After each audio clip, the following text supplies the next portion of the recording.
He my beautiful people, कैसे हो आप सब। आई होप आप सब स्वस्थ हो, सुखी हो, पॉजिटिव हो और अपनी अपनी लाइफ में एकदम मस्त हो। फ्रेंड्स, जैसे कि इन दिनों नवरात्र चल रहे हैं, आप सभी अपनी अपनी लाइफ में बहुत बिजी होंगे, पूजा पाठ कर रहे होंगे, माँ की आराधना कर रहे होंगे। मैं भी अपनी लाइफ में कुछ ज़्यादा ही बिजी हो रखी हूँ और इसीलिए वीडियोस नहीं डाल पा रही हूँ। Extremely sorry for that. But जैसे कि आज 10 अक्टूबर है, यानी कि 10/10 का पोर्टल खुल रहा है। इसकी एनर्जीज आज से लेकर अगले मंथ तक, यानी कि 11/11 तक रहेगी। तो माँ ने मुझसे कहा कि मुझे कुछ भी करके छोटी सी तो छोटी रीडिंग आपके लिए जरूर बनानी चाहिए और आपको ये बताना चाहिए कि माँ ने, ईश्वर ने आपके लिए क्या प्लान कर रखा है। सो छोटी सी रीडिंग रहेगी, लेकिन आई होप कि इससे आपको बहुत क्लैरिटी मिलेगी। तो हमेशा की तरह आज की रीडिंग भी टाइमलेस के साथ सभी ज़ोडिएक साइंस के लिए, मेल फीमेल सभी के लिए है। सो इस रीडिंग तक जब भी आप पहुंचे, इस विश्वास के साथ ही इसे ओपन करिएगा कि ये रीडिंग आपके लिए ही माँ ने मेरे से तैयार करवाई है। और फिर भी कुछ रीडिंग में ऐसी बातें निकले जो आपके साथ रेजोनेट ना करें, तो ओपन माइंडसेट के साथ दूसरों के लिए छोड़ दीजिएगा। ठीक है, तो चलिए फ्रेंड्स, और ज्यादा देर ना करते हुए जानते हैं कि ईश्वर ने आपके लिए क्या सोच रखा है।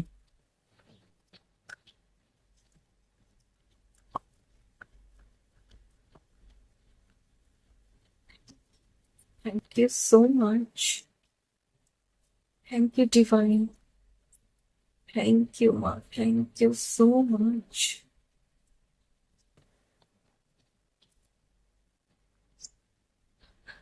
Teach the Hierophant.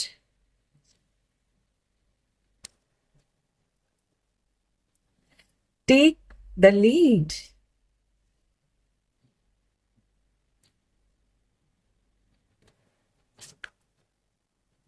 Refusing to see.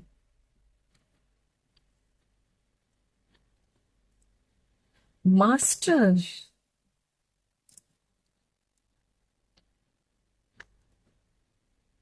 Control.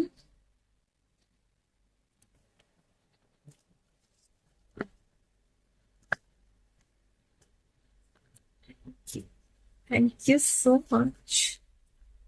Okay, पहले इन कार्ड्स को लेते हैं। थ्रोट चक्र, सैडनेस एंड आइसोलेशन, हार्ट चक्र, और दो कार्ड्स लेंगे।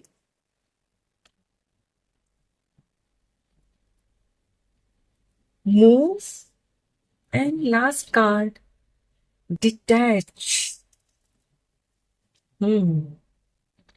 And bottom of the deck है third eye chakra. Beautiful.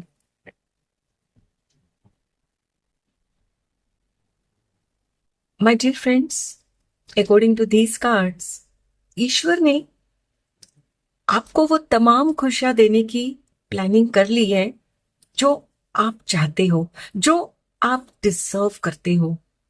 Friends, चाहना और डिजर्व करना, ये दोनों अलग अलग बातें हैं।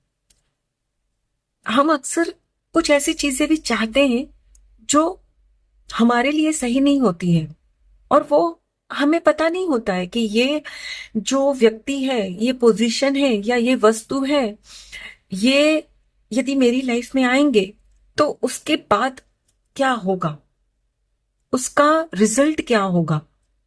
हम चाहते हैं बहुत कुछ, लेकिन हम वो रिजल्ट नहीं जानते हैं, है ना। क्योंकि हमारे पास वो दूरदर्शिता उतनी नहीं होती जितनी ईश्वर के पास होती है, और इसीलिए अक्सर आपको वो नहीं मिलता जो आप चाहते हो, और वो दिया जाता है ईश्वर की तरफ से जो आप डिजर्व करते हो। आप क्या डिजर्व करते हो? खुशियां, सुख, शांति, है ना? आपके लाइफ में आपने इतना कुछ सहा है, अकेलापन, दर्द, कि अब जैसे ना आप में वो हिम्मत ही नहीं बची है। और शायद आपने कुछ ऐसी चीजों को भी खोया है जो आपके दिल के बहुत करीब थी। कुछ भी हो सकता है, कोई व्यक्ति को खोया है, किसी वस्तु को, या कोई परिस्थिति जिसमें आप बहुत कंफर्टेबल थे और इस वक्त वो है नहीं आपके जीवन में, और उसकी वजह से ही आप परेशान हो। और आपने जैसे ना ये सोच लिया है कि भाई लाइफ में वो नहीं है ना जो भी मतलब आपने खोया है, तो अब मेरी लाइफ में कुछ भी अच्छा है ही नहीं। यानी कि फ्रेंड्स, आप अपनी लाइफ में अपार्ट फ्रॉम दैट थिंग, जो दूसरी चीजें भी अच्छी है ना, उसको भी देख नहीं रहे हो, जस्ट बिकॉज आपने ये सोच लिया है कि वही बेस्ट था, वही सही था, क्यों वो चला गया, क्यों उसे मैंने खो दिया, क्यों मेरे हिसाब से वो चीज नहीं हुई। और कहीं ना कहीं फ्रेंड्स, आप ना ईगो में भी आ गए हो। मतलब ईगो इन अ वे कि मतलब वो नहीं तो कुछ भी नहीं। बट लाइफ ऐसे नहीं चलती। अक्सर हमें कहीं ना कहीं कुछ कॉम्प्रोमाइजेस भी करने पड़ते हैं।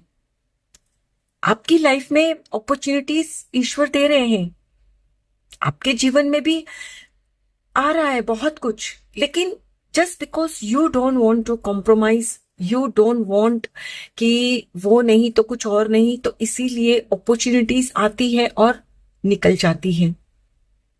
फ्रेंड्स, यहां ईश्वर आपसे कह रहे हैं कि एक बात आपको समझनी है कि आपके जीवन ने जो भी आपको सिखाया, जो भी आपको समझ में आया ना अपने जीवन से, उस चीज को, उस लेसन को याद रखना है और अपने जीवन में उसको मतलब इम्प्लीमेंट करना है। तभी आपके साथ न्याय होगा। आपको ये लगता है ना कि मैं इतना अच्छा हूं, अच्छी हूं, लेकिन फिर मेरे साथ ही क्यों ऐसा बार बार होता है, क्यों मुझे ही दुख तकलीफ झेलनी पड़ती है। माय डियर फ्रेंड्स, वो इसलिए क्योंकि आप भूल जाते हो जो भी आपने सीखा है ना लेसन अपने पास्ट के एक्सपीरियंसेस से, वो आप भूल जाते हो और बार बार वही गलतियां दोहरा जाते हो।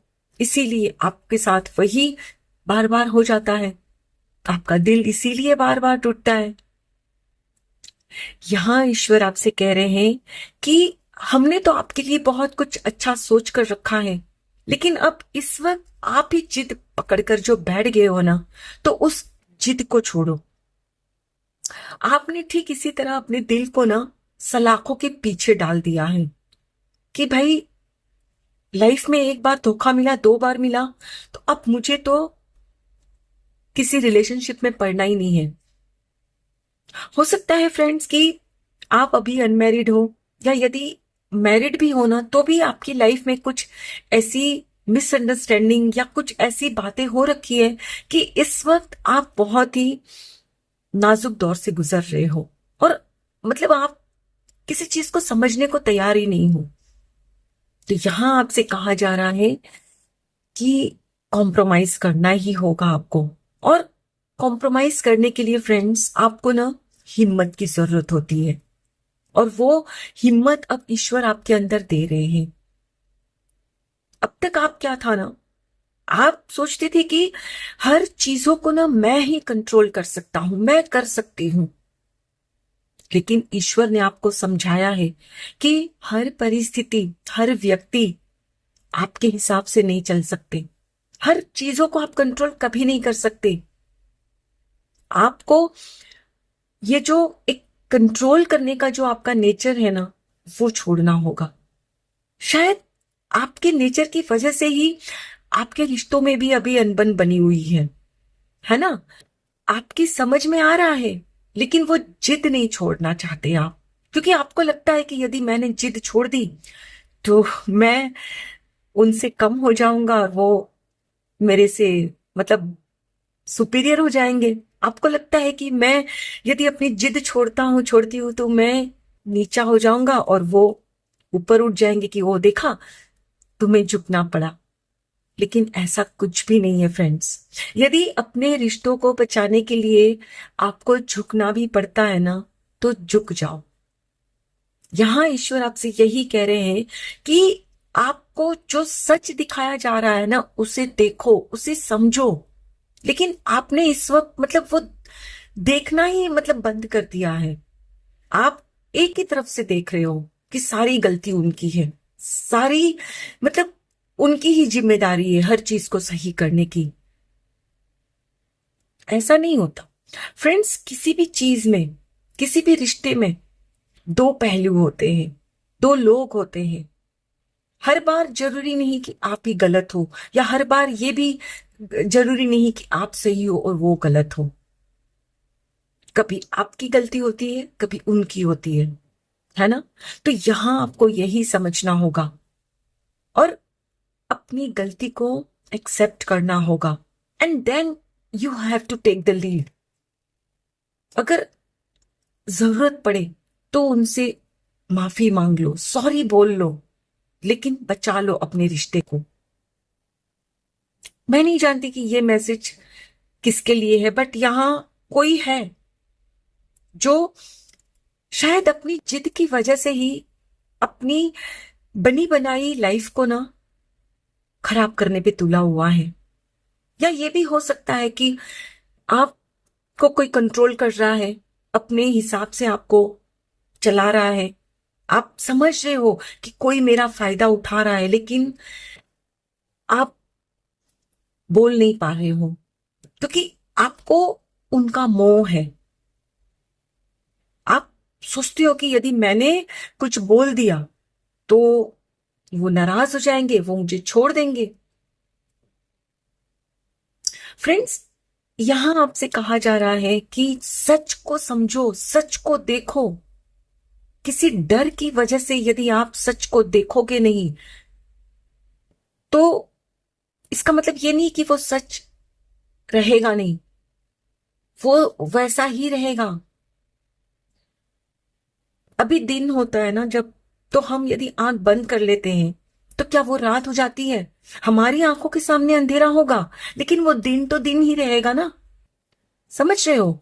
तो आपको उसी नींद से जागना है, देखना है कि आपकी लाइफ में चीजें क्या है। आप अपने हिसाब से जो देख रहे हो ना, वो हटाना है। आपने अपनी आंखों पे ना जो पर्दा डाल के रखा है ना फ्रेंड्स, वो हटाना है। चीजों को देखने का अंदाज आपने बदलना होगा, नजरिया बदलना होगा। और अपने दिल को जो आपने जकड़ कर रखा है ना, उसे आजाद करना होगा, फ्रीली मूव करना होगा। और आपको लीड लेने का मतलब क्या है कि जो चीजें आपकी लाइफ में सही नहीं है ना, और आपको पता है कि ये मुझे बोलना है, ये बताना है, तो उसे बोलो, बताओ। और वो हिम्मत आपके अंदर ईश्वर दे रहे हैं। ऐसा नहीं है कि आपके अंदर वो हिम्मत नहीं है, लेकिन आप एक अनजाने डर की वजह से नहीं बोल रहे हो। जानते सब हो, लेकिन बोलते नहीं हो, सहते जा रहे हो। जब तक आप फ्रेंड्स खुद खुद के दिल की आवाज को ना व्यक्त नहीं करोगे, सामने वाला आपको इसी तरह इस्तेमाल करता रहेगा जिस तरह इस वक्त आपको किया जा रहा है। ईश्वर ने आपके लिए बहुत सोच रखा है, लेकिन जरूरत है कि आप कदम उठाओ। बाकी सब ईश्वर संभाल लेंगे, देख लेंगे ईश्वर। लेकिन कदम तो आपने ही उठाना होगा फ्रेंड्स। आप यदि आपको ये लगता है ना कि ये जो मेरा रिश्ता है ये सही नहीं है, यहां मेरा शोषण हो रहा है, तो उस रिश्ते से आजाद करा लो खुद को। ईश्वर आपके जीवन में ऐसा रिश्ता लेकर आएंगे जो सही मायनों में आप डिजर्व करते हो। फ्रेंड्स, यहाँ ये जो मैं रिश्ते की बात कर रही हूँ, ये जरूरी नहीं कि सिर्फ गर्लफ्रेंड और बॉयफ्रेंड का ही रिश्ता हो या हस्बैंड वाइफ का ही हो। दो अच्छे मित्र भी हो सकते हैं। होता है ना, कई बार हमारे दोस्त ही हमारा मिसयूज करते हैं, हमारा एडवांटेज उठाते हैं, हमको मतलब एक्सप्लॉइट करते हैं, लेकिन जानते हुए भी हम सहते रहते हैं। क्यों? क्योंकि हमें लगता है कि यदि हमने कुछ बोल दिया तो वो नाराज हो जाएंगे, है ना। आप भी किसी ऐसे रिश्ते में हो, उस रिश्ते से ना खुद को आजाद कराइए। कोई आपको कंट्रोल कर रहा है, ईश्वर ने आपके लिए बहुत सोच रखा है, लेकिन आप दूसरे द्वारा जो कंट्रोल किए जा रहे हो ना, इसी वजह से आपको वो नहीं मिल रहा जो आप डिजर्व करते हो। आप क्या डिजर्व करते हो? बहुत सारा प्यार, है ना, लेकिन वो आपको मिल नहीं रहा। आप क्योंकि डर वाली एनर्जीज में हो, और जहां डर होता है ना फ्रेंड्स, वहां प्यार नहीं होता। आप डर डर के जी रहे हो लाइफ में, तो आपने डर को निकालना है। मैं अक्सर कहती हूं अपने वीडियोस में कि डर के आगे ही जीत खड़ी है आपके लिए। जिस दिन आपने डर निकाल दिया ना, बोल दिया ना जो आपके दिल में है, आप आजाद हो जाओगे। और जैसे ही फ्रेंड्स आप ठीक इसी तरह आजाद हो जाओगे ना, आप वो पालोगे जो आप डिजर्व करते हो। कुछ भी आप डिजर्व कर सकते हो फ्रेंड्स। अपनी अपनी परिस्थिति अनुसार आप अच्छी जॉब, अच्छा रिश्ता, अच्छा दोस्त आपको मिलेगा, लेकिन उसके लिए कहीं ना कहीं फ्रेंड्स आपको ही हिम्मत जुटानी होगी। आपको इंट्यूशन दी जा रही है, आपकी समझ में आ रहा है, चीजों को आप समझ रहे हो, लेकिन फिर भी बोल नहीं रहे हो। तो यहां ईश्वर आपसे कह रहे हैं कि मेरे प्यारे बच्चे, आपके जीवन ने जो भी आपको सिखाया है ना, उससे लेसन लो, सीखो और लीड लो। तभी आप उड़ पाओगे खुले आसमान में, जुड़ पाओगे ऐसे लोगों से जो आप डिजर्व करते हो। खुद के अंदर हिम्मत है, बस आपको आवाज उठानी होगी। बाकी सब ईश्वर संभाल लेंगे, घबराओ मत। सो डरो मत फ्रेंड्स, हिम्मत जुटाओ और सच जो भी है ना, उसे एक्सेप्ट करो। और अपनी अपनी परिस्थिति अनुसार आपको जो भी एक्शंस लेने हैं ना, लो। तभी आप अपनी लाइफ में वो पाओगे जो ईश्वर ने सोच रखा है आपके लिए। आपको यही लगता है कि मुझे तो कभी वो मिलता ही नहीं, मिलेगा, बशर्ते जब आप अपने दिल की आवाज को सुनोगे और एक्शन लोगे। दिल को आजाद रखना है फ्रेंड्स, किसी के बंधन में या किसी के मोह में जकड़ के नहीं रखना है। आप यही सोचते हो ना कि कहीं मैं अकेला पड़ गया, अकेली हो गई। अरे आप खुद हो आपके साथ, किस बात का डर है आपको? एंड यस, ईश्वर भी है आपके साथ। तो मत करवाओ अपना शोषण। मैं नहीं कहती कि किसी का शोषण करो, लेकिन अपनी बात कहो।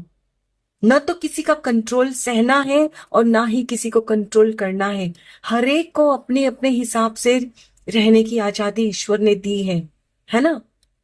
तो बस अपनी परिस्थिति अनुसार आपको ही लीड लेना है, तभी आप अपनी लाइफ में फ्रेंड्स वो तमाम खुशियां पाओगे जो आप डिजर्व करते हो। आई होप फ्रेंड्स आज की ये रीडिंग से आपको काफी क्लैरिटी मिली होगी। Thank you so much for watching. Please take very good care of yourself and your family. Stay healthy, stay blessed. फिर मिलते हैं।